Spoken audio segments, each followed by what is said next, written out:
Donald Trump, 45e président des États-Unis, président élu, 288 grands électeurs au dernier comptage, 70 ans, aucune expérience politique. Sa vision et sa direction rendront sa gloire aux États-Unis, vient de dire Mike Pence, qui était son colistier, qui va devenir vice-président des États-Unis. On a toujours la même scène, la même organisation. Voilà. Donald Trump, qui, comme pendant ses meetings, avance accompagné de sa famille, de ses filles notamment, de ses gens, de son plus jeune fils que vous voyez à sa gauche, et qui savoure évidemment ce moment parce que c'est une revanche évidemment sur ses adversaires, sur une partie du parti républicain et sur finalement tous ceux, ils étaient nombreux aux États-Unis, qui ne croyaient pas une seule seconde, il y a encore un an et demi, à la possibilité que cet homme d'affaires, star de la réalité, accède au pouvoir suprême aux États-Unis. Le voici donc, soit 45e président des États-Unis, et il s'apprête, à ce titre, 46e président des États-Unis élu, à prendre la parole. On l'écoute.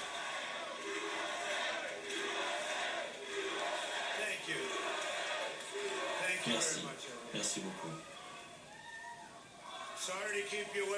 Désolé de vous avoir fait attendre, c'était un peu compliqué. Merci beaucoup.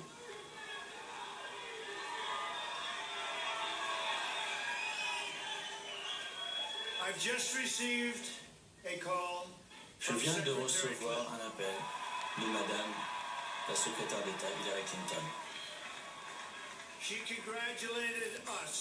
Elle nous a félicités pour notre victoire. Et je l'ai félicitée et sa famille pour une campagne pour laquelle elle s'est battue jusqu'au bout. Hillary a travaillé durement pour longtemps. Et nous lui devons énormément pour ce qu'elle a fait pour notre pays. Je le dis sincèrement. Maintenant, il est temps pour nous de panser nos blessures, de nous rassembler. Il est temps que tous les indépendants, les républicains et les démocrates, je vous dis, il est temps pour nous de nous rassembler en tant que nation unie. Il est temps. Je fais la promesse à chaque citoyen de ce pays que je serai le président de tous les Américains. Et c'est quelque chose de très important pour moi.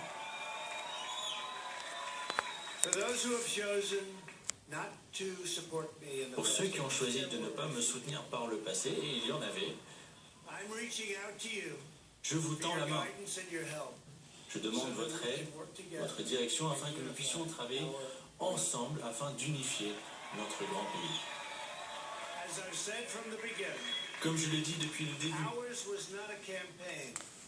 notre campagne n'en était pas une, mais plutôt un grand mouvement incroyable qui se composait de millions d'hommes et de femmes qui travaillaient dur, qui aiment leur pays et qui veulent créer un avenir meilleur pour eux-mêmes.